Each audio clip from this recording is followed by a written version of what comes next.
If you ever had the chance to travel to another country, you most likely had to go through the experience of exchanging your money for the local currency. And you probably got that unpleasant feeling of being shortchanged by a disadvantageous exchange rate. Well, you just had an interaction with one of the world's oldest professions, that of the money changer. Nowadays we have hundreds of different currencies all over the world, and things back in ancient times were even more complicated. Most civilizations had monetary systems based on a combination of gold, silver, and base metal coins, but that's where the similarities between them ended. Imagine yourself, for example, on the markets of ancient Athens. You see merchants from all corners of the Mediterranean.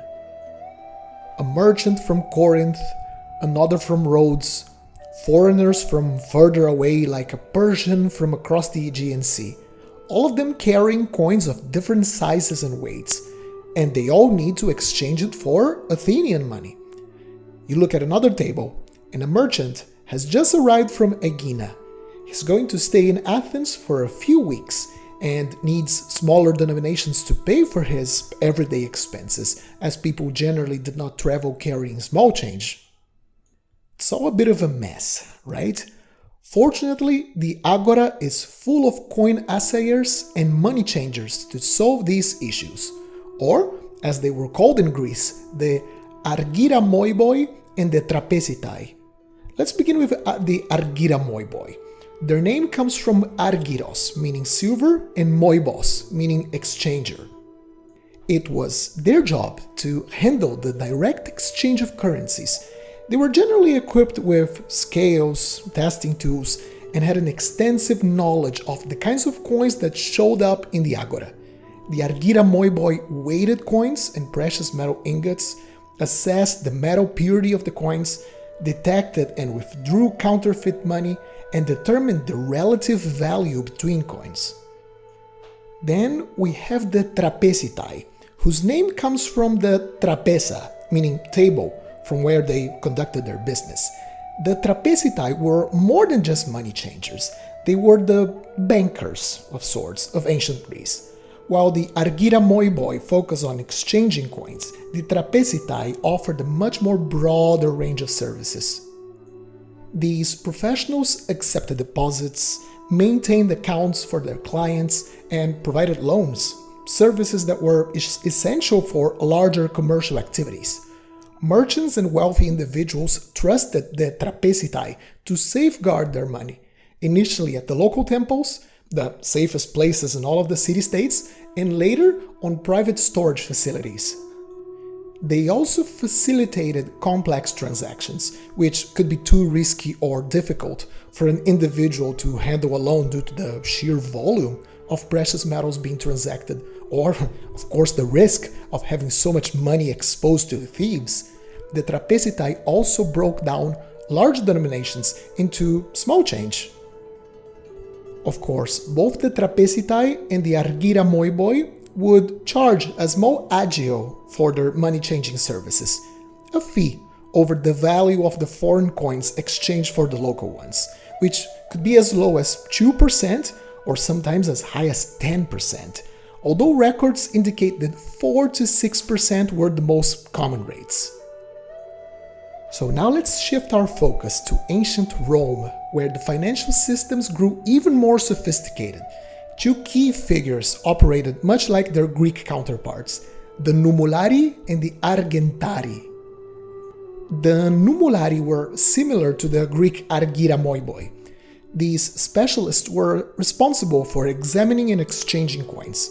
In a vast empire like Rome, with its many provinces and their varied currencies, the work of the Numulari was critical, and with the number of different cities and regions that had their unique coins, sometimes valid just in a single province, and for the case of small change, valid in just a single city and its surroundings, there was most likely a huge demand for Numulari.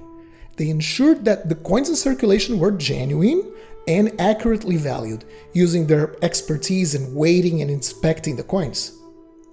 Here's a cool example for us to visualize the work of the money changers. We have 4 coins, All of these were struck in the short reign of Emperor Gordian III between 238 and 244 AD. The first coin is a double denarius from the Mint of Rome. It weighs around 4.8 grams and it has around 40% silver in it. Then we have this other coin here. This is a drachma from the province of Cappadocia. It weighs around 3 grams and has a slightly lower silver content, maybe 30%. Then we have this big, imposing tetradrachma, meaning a 4 drachma piece, from the city of Antioch in the province of Syria. It weighs 13.5 grams with a silver content of around 33%. And finally, this much more compact tetradrachma, which is from Alexandria, the capital of Roman Egypt. It weighs around 12.5 grams, but different to the previous coin, it only has a pitiful amount of silver in it, under 10%, more like 8%. Here's a picture of all 4 coins side by side. All of them were struck around the same time, in the same state, that is the Roman Empire. They all have more or less the same design elements, yet they're all from completely separate monetary standards. And you could not take these 3 coins from Cappadocia, Alexandria, or Antioch and just spend them in Rome. No one would accept them. You had to go through a money changer. In fact, it was forbidden to take the Alexandrian coin outside of Egypt. It was a closed monetary system inside the empire, with coins having to be exchanged at the border. We then get to the Argentari. They were primarily private individuals or parts of small corporations who specialized in various financial services. Their name is derived from the Latin word argentum, meaning silver, highlighting their connection with money.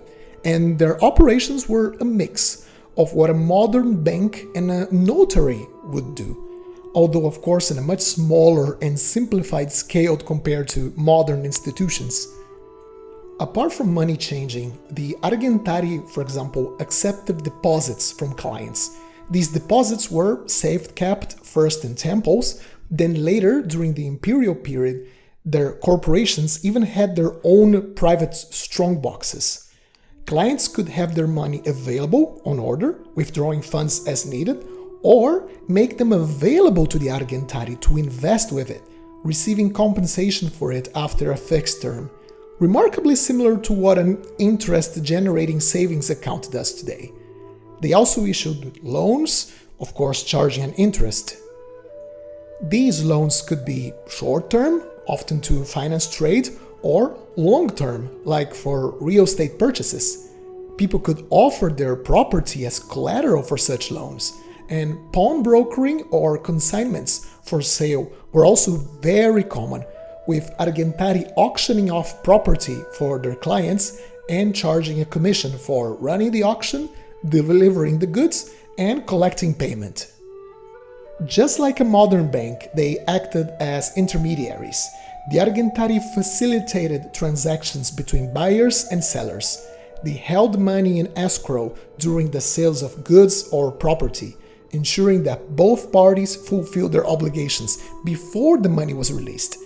This service was crucial in maintaining trust in this highly complex ancient economic system. Legally, the Argentari was subject to specific regulations despite being private entities. They operated under the scrutiny of Roman law, which had various provisions for financial transactions. They had, for example, limits for interest rates and ways that they were supposed to do debt recovery. The records were also meticulously kept, and these records were so valuable that they could be used in legal disputes, making them similar to modern notaries. There's even stories about money changers in the Bible. It's one of the most famous stories, that of the cleansing of the temple, where Jesus and his disciples went to Jerusalem for Passover. All Jewish men were required to pay an annual tax of half a shekel for supporting the temple. But due to the different kinds of currencies that circulated in Jerusalem, the temple only accepted shekels struck at the city of Tyre, well known for their silver purity.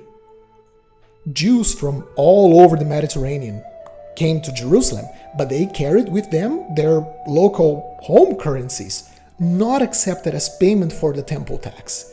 This created a huge demand for the tire shekel, and the local money changers who had access to these coins exploited this demand for their benefit.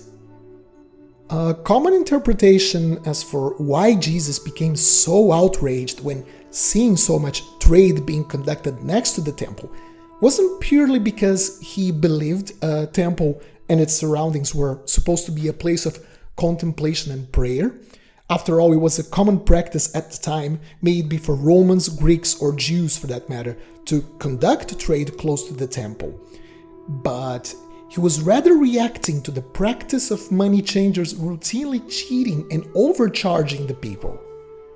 The poor people of Jerusalem were said to be in crippling amounts of debt, and by demanding the temple tax be paid in a certain coin allowed the local elites to corner the money-changing market, so the temple and the elites benefited from people's faith. Some kings and emperors tried reforming their monetary standards to eliminate the need of money changers. The Roman Emperor Diocletian, for example, introduced a monetary reform in 295 AD, in which he completely renovated the entire Roman monetary standard, creating brand new coins and a new unit of account called the denarius communis. All of the new coins were worth certain multiples of the denarius communis. The old coins had to be withdrawn. A number of imperial mints controlled directly by the emperor, spread all over the empire, would all be required to mint the same types of coins, and permissions to strike local coins that were not of the imperial standard were completely revoked. Basically, it was an attempt of a grand reset of the monetary system of Rome, a great unification. Suffice to say that it had mixed, inflationary, and very underwhelming results. But these were just temporary policies. At the end of the day, the creation of money is a prerogative of the powerful. As empires, kingdoms, and states rose and fell, new coins became and then stopped being the standard currency. We only know that in the corner of any ancient marketplace, there was this smart little guy on his table, ready to exchange your silver for the local silver, for a small fee, of course. Alright, that's it for today. Did you enjoy this episode? Did you learn something new? If you did, make sure to leave a like and consider subscribing to the channel. Happy coin collecting, and I'll see you soon.